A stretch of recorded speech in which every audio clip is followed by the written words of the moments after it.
جی سوال ہے کہ ابراہیمی قبلہ یعنی کعبہ اور بنی اسرائیل کا قبلہ یروشلم، یہ دونوں الگ الگ کیوں ہیں؟ قبلہ ایک کیوں؟ یہ بہت امپورٹنٹ سوال ہے جی. میں نے پچھلی دفعہ میرا ایک کلپ چڑھا ہے، خانہ کعبہ ہی قبلہ اول ہے، اور میں نے یعنی یہ بہت بڑا دعویٰ کیا ہے کہ مسلمانوں کے ہاں وہ اکثر کہا جاتا ہے بیت المقدس قبلہ اول، قبلہ اول. کہاں سے وہ قبلہ اول ہے؟ وہ قبلہ اوسط ہے. صحیح بخاری میں حدیث ہے جب نبی صلی اللہ علیہ وآلہ وسلم ہجرت کر کے مدینہ شریف گئے تو 17 مہینے تک بیت المقدس، جسے ایلیا بھی کہا جاتا ہے، یروشلم، جہاں بعد میں سیدنا عمر کے دور میں مسجد اقصی بھی بنی، اس کی طرف منہ کر کے نماز پڑھی 17 مہینے. پھر دوبارہ سے قبلہ یہ ہو گیا. تو یہ قبلہ اوسط ہے یروشلم والا. قبلہ اول اور قبلہ آخر خانہ کعبہ شریف ہے. یہ بخاری مسلم میں بھی موجود ہے، قرآن حکیم میں بھی. اگر آپ سورہ بقرہ میں پارہ نمبر 2 کے بالکل اینڈ سے 3 رکوع تحویل قبلہ کے شروع ہوتے ہیں، اور پارہ نمبر 2 کے سٹارٹ میں پہلے 2 صفحے اس کے اوپر یعنی بڑی ڈیٹیل کے ساتھ تحویل قبلہ کے اوپر ڈسکشن ہوئی ہے، اور اس میں اللہ تعالیٰ نے یہ پہلی ٹروتھ ریویل کر دیا تھا کہ ان قریب، اعوذ باللہ من الشیطان الرجیم، سیقول السفہاء من الناس، ان قریب بے وقوف لوگ کہیں گے، ما واللہم عن قبلتہم التی کانوا علیہا، کس نے لوگوں کا قبلہ چینج کر دیا جس پہ یہ پہلے تھے. یہودی جو ہے نا ایک ٹکٹ میں 2 مزے کر رہے تھے.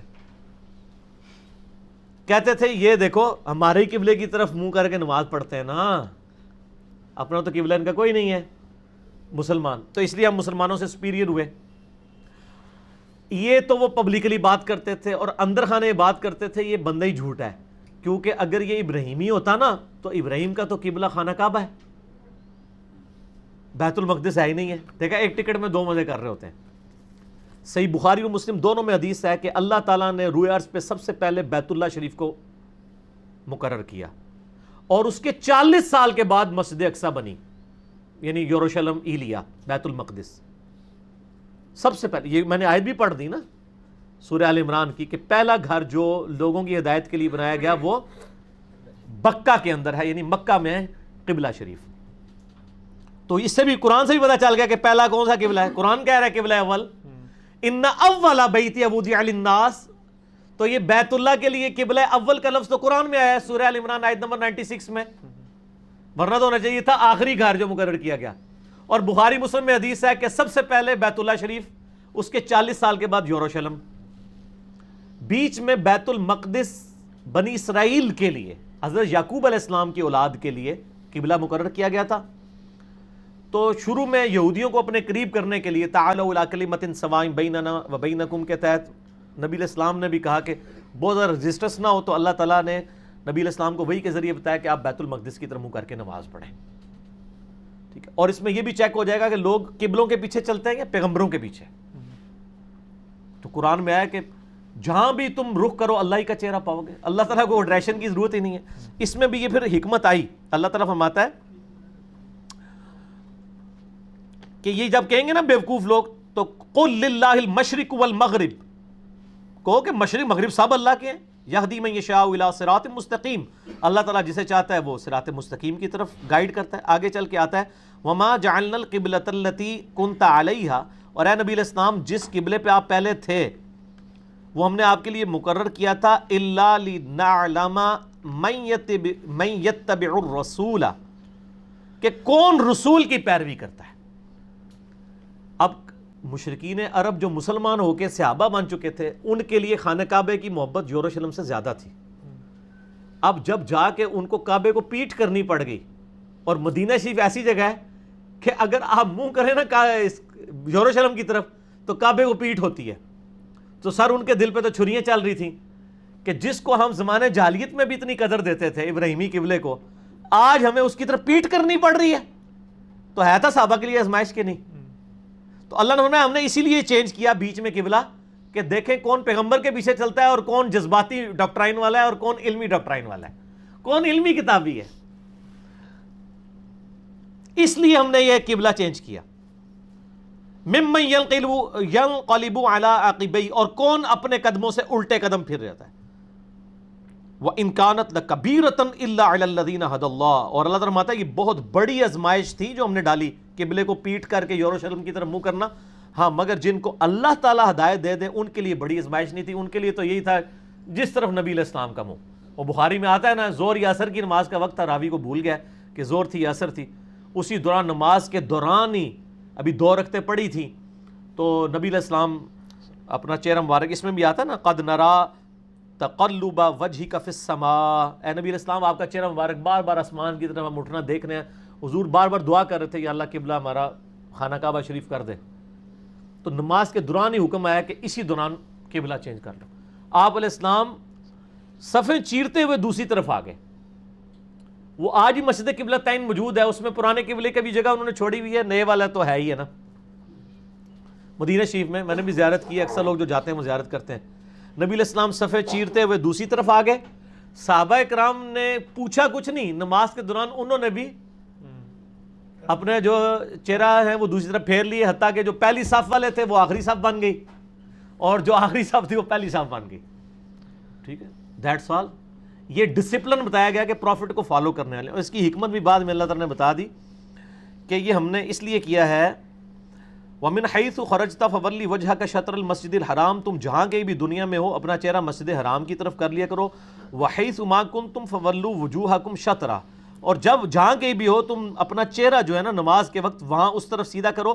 لِأَلَّا يَكُونَ لِلنَّاسِ عَلَيْكُمْ حُجَّةٌ، تاکہ ان لوگوں کو تمہارے خلاف کوئی دلیل نہ مل جائے۔ إِلَّا الَّذِينَ ظَلَمُوا مِنْهُمْ، ہاں مگر جو ان میں ظالم ہیں وہ پھر بھی کہیں گے آٹا گوندے ہلدی کیوں ہے۔ ٹھیک ہو گیا، آٹا گوندتے وقت تو ہلنا پڑتا ہی ہے نا۔ اللہ تعالیٰ ہمارا یہ میں نے اس لیے چینج کیا کہ یہ جو ایک ٹکٹ میں 2 مزے کر رہے ہیں نا، اوپر اوپر سے کہتے ہیں ہمارے قبلے کی طرف اور اندر سے کہتے ہیں یہ جھوٹا ہے، نعوذ باللہ، اگر ابراہیمی ہوتا تو خانہ کعبہ کی طرف۔ تو اللہ تعالیٰ فرماتا ہے ایک ایشو تو میں نے ایڈریس کر دیا کہ تمہارا قبلہ اس لیے چینج کیا تاکہ یہ اہل کتاب کے پاس حجت نہ رہے، یہ جو حجت بازی کرتے ہیں ان کو پتہ چل جائے واقعی تم ابراہیمی ہو، اس لیے ابراہیمی قبلے کی طرف آ گئے۔ تو اللہ فرماتا ہے اس لیے، لیکن اللہ کو بھی پتہ تھا ہر مسئلہ تو نہیں ایڈریس ہوتا جو بندہ بےایمانی پہ اترا ہے۔ اللہ نے فرمایا اِلَّا الَّذِينَ ظَلَمُوا مِنْهُمْ، ہاں ان میں جو ظلم میں اترے ہوئے ہیں، جو کلپ کاٹ کاٹ کے چڑھا رہے ہیں، ان کا تو کوئی علاج نہیں ہے نا، صرف سمجھا ہی سکتے ہیں نا۔ فَلَا تَخْشَوْهُمْ، ان سے مت ڈرو، وَخْشَوْنِي، مجھ سے ڈرو۔ ان کی نہیں پرواہ کرنی کہ آپ وہ یہ کہیں گے اچھا یہ کیا ہے دن قبلہ چینج کیا رکھتا ہے، کل تک تو کہہ رہا تھا ہم بھی موسیٰ کے دین کے اوپر ہیں، تو اب پھر موسیٰ کا قبلہ تو بیت المقدس ہے، پھر تو ادھر کیوں ہو گیا؟ یہ پھر اعتراض، اگلا اعتراض آ گیا، ایک کو ایڈریس کریں گے دوسرا آ جائے گا، اور اللہ نے فرمایا ان کی پرواہ نہیں کرنی، مجھ سے ڈرو۔ وَلِأُتِمَّ نِعْمَتِي عَلَيْكُمْ وَلَعَلَّكُمْ تَهْتَدُونَ، تاکہ میں تم پر اپنی نعمت تمام کر دوں اور تم لوگ ہدایت یافتہ ہو جاؤ۔ تو یہ قبلہ اول بھی اور قبلہ آخر بھی خانہ کعبہ شریف ہے، قبلہ اوسط یروشلم ہے۔ تو یہاں میں ایک تھوڑی سی کڑوی بات کروں گا، یہ بیت المقدس کے نام کے اوپر جو پوری دنیا کے اندر مسلمان توڑ پھوڑ کرتے ہیں ہر سال کہ یہودیوں سے آزاد کرانا ہے، یار یہودیوں کا بھی یہ قبلہ ہے، عیسائیوں کے لیے بھی متبرک ہے اور مسلمانوں کے لیے بھی، یہ انٹرنیشنل سٹی ہے۔ سیدنا عمر کے دور میں بھی اور اس سے بعد 1000 سال تک، ایون سلطنت عثمانیہ کے دور میں بھی تینوں مذاہب کے لوگوں کو یہاں پہ آنے کی اجازت تھی۔ یہ کسی ایک کی جاگیر نہیں ہے بیت المقدس، کیونکہ یروشلم ان کے لیے بھی ہے مقدس، عیسائیوں کے لیے بھی ہے، بلکہ یہودیوں کو تو عیسائیوں کی حکومت کی وجہ سے رومن امپائر کے انڈر تھا نا یہ، تو جب رومن امپائر یرموک میں ہار گئی اس کے بعد شام بھی ان کے قبضے سے نکل گیا تو مسلمانوں کے پاس بیت المقدس آ گیا۔ حضرت عمر نے کہا کہ بھائی میں اس کو انٹرنیشنل سٹی ڈکلیئر کروں گا۔ عیسائی جو ہیں وہ چونکہ حضرت عیسیٰ علیہ السلام کا قاتل سمجھتے تھے یہودیوں کو، اور 550 سال سے یہودیوں کا داخلہ وہاں منع تھا، سمجھ لیں آپ۔ حضرت عمر نے آگے پہلی دفعہ کہا کہ آنے دو، یہودیوں کا بھی حق ہے، عیسائیوں کا بھی، مسلمانوں کا بھی، یہ یہاں پر آ سکتے ہیں، ان کی متبرک جگہ ہے سب کے لیے۔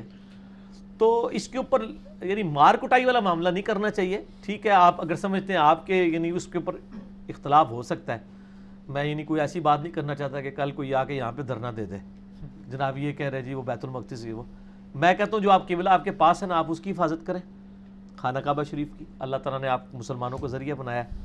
اور ان لوگوں سے جو یہ کہتے ہیں جی یہ کعبے والے سارے گستاخ ہیں، مسجد نبی والے سارے گستاخ ہیں، ان سے میں کہوں گا کہ بھئی آپ پہ اور آپ کی بزرگی کے اوپر سوالیہ نشان ہے کہ آپ روزانہ 5 ٹائم جس طرح منہ کر کے نماز پڑھ رہے ہیں نا، وہ قبلہ تو گستاخوں کے قبضے میں ہے بقول آپ کے، تو سر پھر آپ کی نمازیں کس کام کی ہیں؟ پہلے تو قبلہ آزاد کروائے نا، یہ تو کہہ رہے ہیں نا قبلہ اوسط کو آزاد کروانا ہے، بیت المقدس کو، یہ تو خانہ کعبے کو بھی آزاد کروانا چاہتے ہیں اپنے مسلک کے لیے. وہ تو کہتے ہیں امام کعبہ یہ تو سارے یہ تو نجدی اور یہ وہ سب کچھ، ٹھیک ہے نا. اس میں بھی اختلاف ہو سکتا ہے، حکومت جس کی بھی ہو. اصل چیز تو یہ ہے کہ مسلمان ہیں، اور یہ تو بلکہ کہتے ہیں امام کعبہ کے پیچھے نماز نہیں ہوتی. سعودیہ سے فتویٰ نکلتا ہے بریلویوں کے پیچھے نماز نہیں ہوتی. دو ہی جھوٹے ہو. میرا یوٹیوب تک لیے دیکھ لو، امام کعبہ کے پیچھے نماز کا مسئلہ، ہر مسلمان کے پیچھے نماز ہو جاتی ہے. ٹھیک ہوگا جی.